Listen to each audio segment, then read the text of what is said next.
I don't wanna go to school tomorrow, I can study thinking about you, and you know I always do.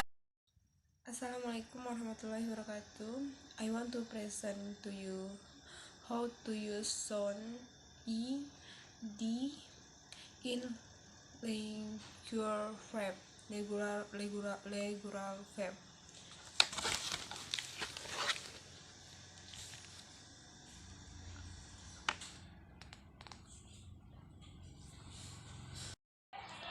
Okay, let's start with number 1. Call. Call, to be called. Called. Called is pronounced as called. Number 2. Clean. Clean, to be cleaned. Clean. Clean.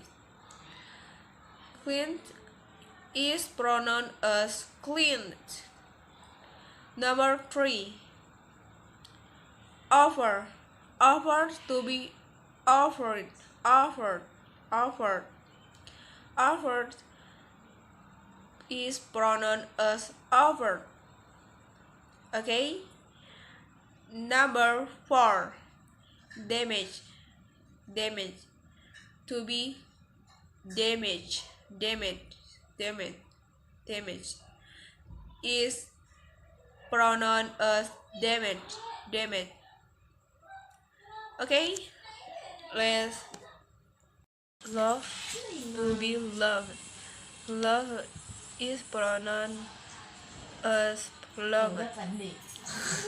Use, to be used, is pronounced used. Is pronounced as used. Assalamualaikum warahmatullahi wabarakatuh. Thank you for your time.